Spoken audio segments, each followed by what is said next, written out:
Conditions को follow करते हुए अब नमाज जो है वो उसको ईदगाह के अंदर पढ़ने की इजाज़त मिले, ये मांग तमाम उलमाए कराम की है। साथ ही साथ गवर्नमेंट ने अपने नोटिफिकेशन के अंदर ये कहा है कि प्रतीकात्मक तरीके से आप कुर्बानी करें। प्रतीकात्मक मतलब ये है कि आप सोच लीजिएगा कि आपने कुर्बानी कर लिए है करके, तो ऐसा तो मुमकिन नहीं हो सकता है। अब ये किसी न किसी ने है तो सरकार से ये सवाल उठाना चाहिए था, लेकिन नहीं उठाए, तो आज हम इसके जरिए ये उठाना चाहते हैं कि आप हमें एक्सप्लेन करिए कि प्रतीकात्मक कैसा होता है करके।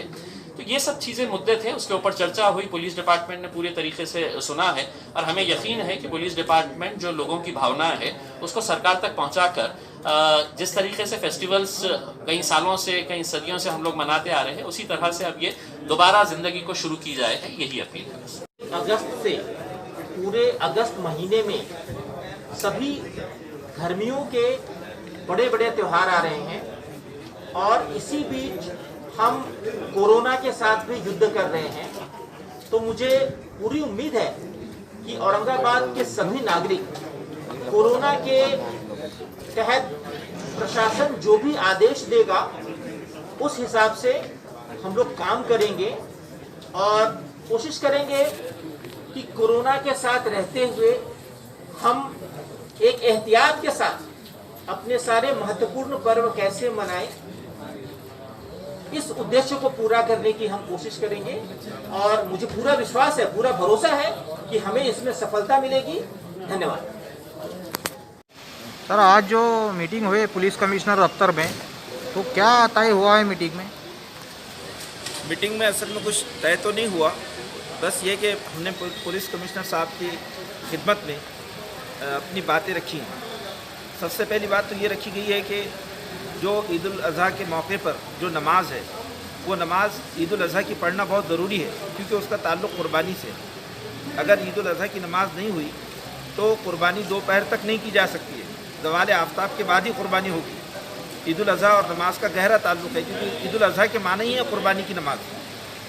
तो इस तरह से ये बात मालूम होना चाहिए कि नमाज घर में नहीं हो सकती। ईद उल अज़हा की नमाज के लिए इज़्न आम यानी कि उसका डिक्लेरेशन बहुत ज़रूरी है। तो मस्जिदों में जो बड़ी मस्जिदें हैं और ईदगाह हैं उसमें सोशल डिस्टेंसिंग के साथ हमें नमाज की इजाज़त मिलनी चाहिए। और दूसरी बात है कि ये जो कुर्बानी के जानवर हैं,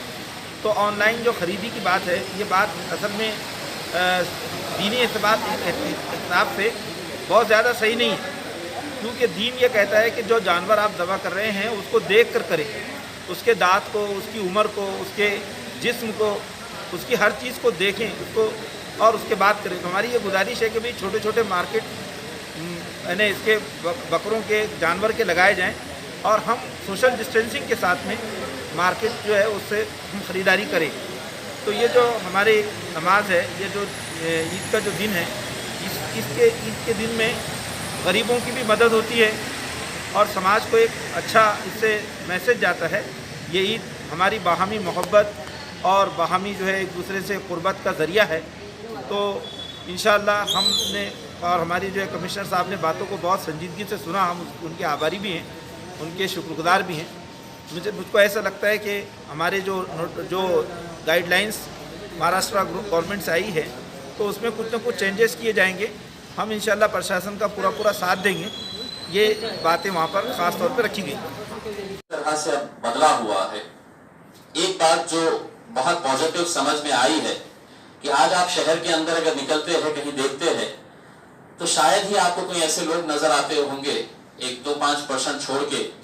कि जो इंसान सड़क के ऊपर है तो बगैर मास्क के हुए निकला है। यानी कहीं ना कहीं उससे इस बात का अंदाजा हो गया है कि मेरी ये जिम्मेदारी है कि मैं अगर बाहर निकल रहा हूं तो मैं मास्क लगाकर निकलूंगा। सोशल डिस्टेंसिंग का जितना भी तरीके से हो सकता है लोग अपने तौर के ऊपर इस काम को अंजाम दे रहे हैं। और इसी दौरान अब जब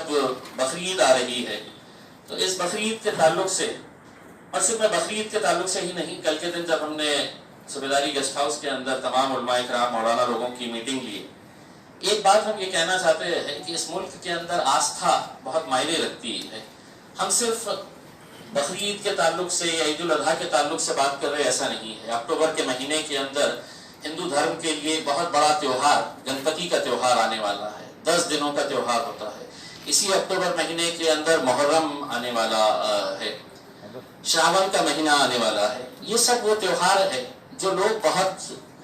आस्था के साथ मनाते हैं, और सिर्फ मनाते ही नहीं है, मतलब आप 4 महीने से अगर देखेंगे कि पूरी तरह से इकोनॉमी कोलैप्स हो गई है, लोगों की नौकरियां चली गई है, लोग बेरोजगार हो गए हैं, लोगों को खाने पीने के लिए पैसे नहीं है, और ऐसे मौके पर जब त्योहार आते हैं तो कहीं ना कहीं एक इकोनॉमी रिवाइव होती है। अब जब ये फेस्टिवल आया और इस फेस्टिवल के ताल्लुक से चर्चाएं होने लगी, तो जिस तरह सीपी साहब ने बताया कि 17 जुलाई को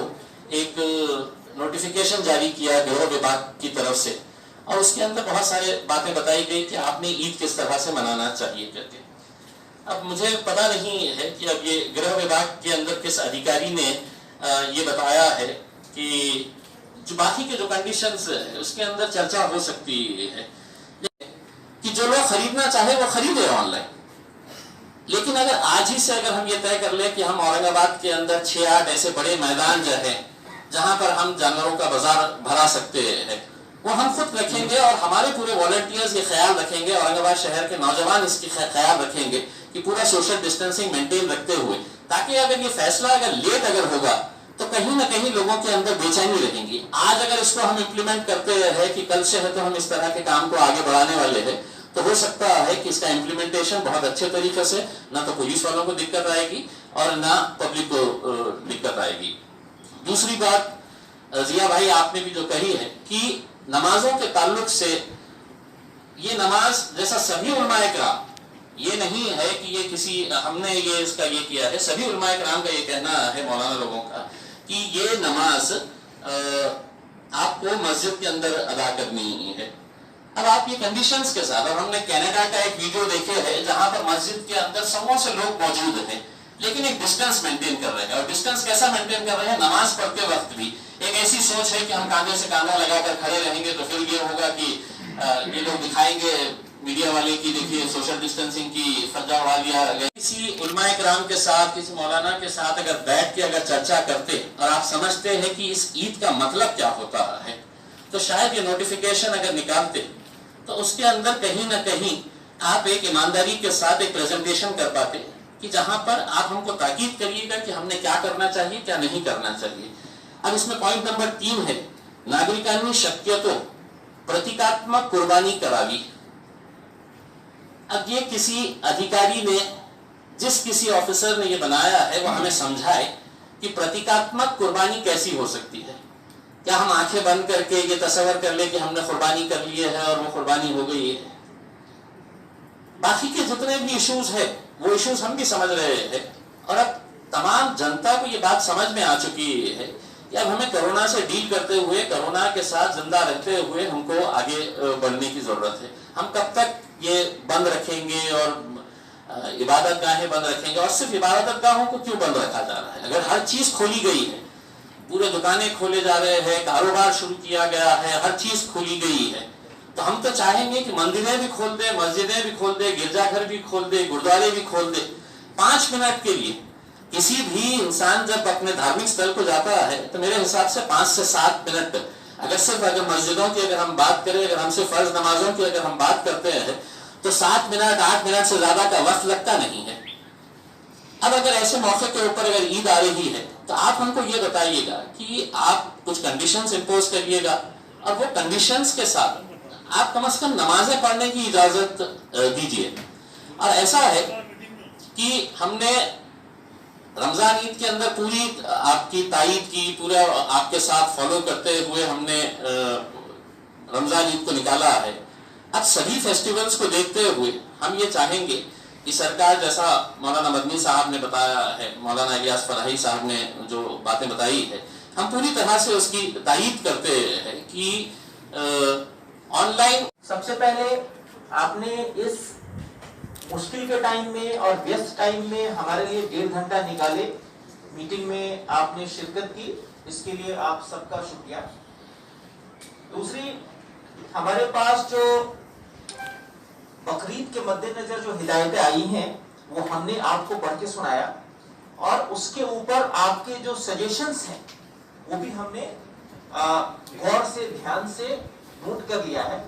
और इसके ऊपर हम आगे आपकी बात जरूर पहुंचाएंगे, इतनी तो मैं हम ही देता हूं। परंतु एक साथ मैं ये भी कहना चाहूंगा कि ये जो संसर्गजन्य रोग जो भी होता है, इसमें एक हमारे जो एक्सपर्ट लोग हैं वो जिस तरीके की जो भी हिदायत देंगे वो हिसाब से हम सबने अब तक काम किया है और आगे भी हम उसी तरीके से काम करेंगे, जिससे हमारा जो पहला उद्देश्य है कि ये बीमारी ना फैले। दूसरी चीज है कि औरंगाबाद में जिस तरीके से एंटीजन टेस्ट हो रहे हैं और लोग जिस तरीके से कोऑपरेट कर रहे हैं, जिस तरीके से मास्क का यूज आ रहा है, जिस तरीके से लोग खुद आगे होकर बोल रहे हैं कि भाई हमारे में टेस्ट वेस्ट कर लो, मुझे लगता है कि इसका एक बड़ा बढ़िया रिजल्ट आएगा और औरंगाबाद इंशाअल्लाह कोरोना के लिए जो डाउनहिल होता है उस पे आएगा। अब हमारे जो तादाद है, डेली की जो रिकॉर्डिंग है, रिपोर्टिंग है, वो पूरी उम्मीद है कि धीरे धीरे कम होगी और ये हम लोग सब मिलके करेंगे। आपको जैसा मालूम है, अगस्त महीने से ही, जैसा कि खासदार साहब ने कहा, सभी धर्मों के बड़े बड़े त्योहार आ रहे हैं और उसमें हम सारे लोगों की मदद लेकर के उस हिसाब से आपको कन्विंस करके बता के, और सबसे अहम बात है कि ये जो संसर्गजन्य रोग है इसके जो एहतियात है इसको पालन करते हुए हम पूरी कोशिश करेंगे कि जो भी त्योहार आने वाले हैं उसमें हमें जिस तरीके से इंस्ट्रक्शंस मिल रहे हैं और आपकी जो भी भावना है उस हिसाब से इसको कहीं ना कहीं मैच किया जाए और मुझे लगता है कि इस कोरोना को मात करने में हम सफल हो पाएंगे। परंतु एक बार फिर से अंडरलाइन करना चाहूंगा, आपका समाज में वजन है, आप चीजों को समझते हैं, इसलिए आप लोगों को बार बार रिपीट करके बताते रहेंगे मास्क का यूज कीजिए, सोशल डिस्टेंसिंग का यूज कीजिए। और जब भी महानगर पालिका बोलती है कि भाई ये पुलिस वाले हैं, पुलिस वालों के एंटीजन टेस्ट करा लो, ये ट्रेडर क्लास है, इनकी एंटीजन टेस्ट करा लो, उस हिसाब से जो भी उनके निर्देश आएंगे हम उनका पालन करेंगे। धन्यवाद। जय